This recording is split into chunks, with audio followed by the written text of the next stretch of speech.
Hello, I'm Leon. Today, my partner Kitty, Lynn, and I are here to present our research.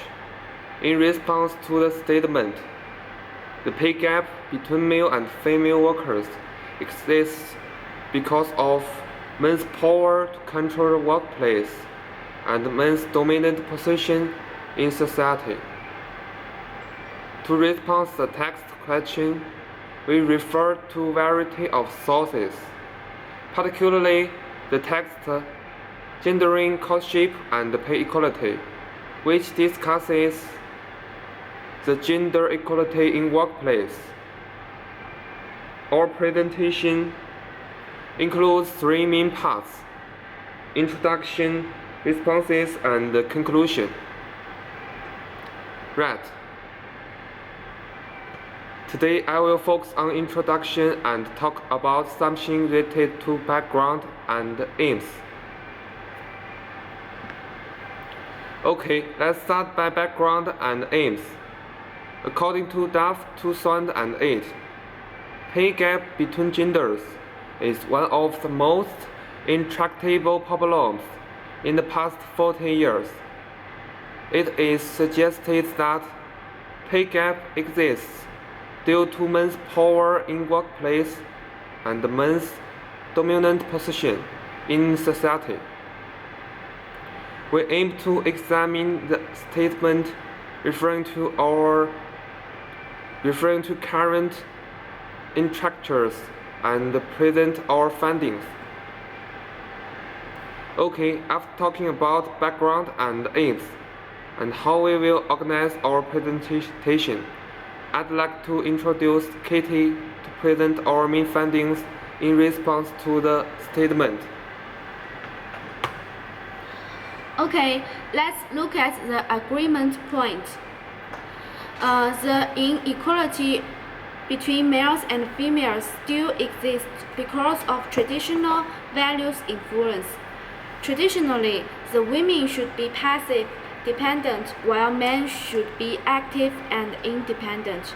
This feature was labeled when they were born. People's moral values system requires people follow the rule that women should obey men's orders. Men have absolute dominance is reflected in education and employment.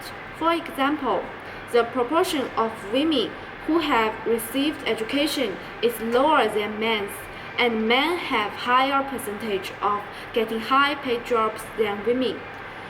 With the broadcast of traditional values, the passive values of masculinity still affect the new generation.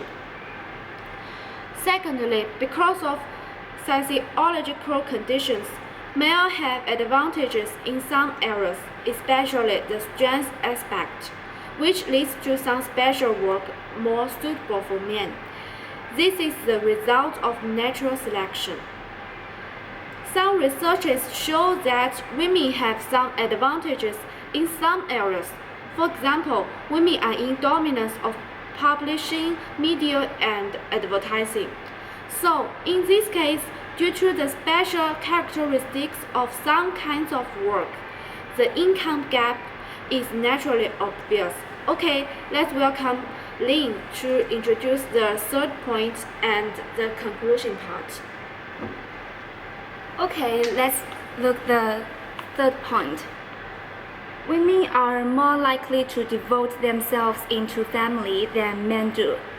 It seems that females have self-awareness in child care, while males achieve their sense of personal achievement mainly in work. As a matter of course, women will have less time and energy to focus on work or the promotion of social status. According to this, male and female will be paid differently. After analyzing all points about this statement, we found that this statement is not totally right. In word, men's dominant position actually results in pay gap between male and female, but it is only one of factors which can make this phenomenon, because physical conditions, thought patterns, and self-awareness of male and female also play vital effect on pay gap. The existence of pay gap is a complex problem which needs humans to solve difficulties in various aspects. That's all things we want to introduce in our speech. Thank you.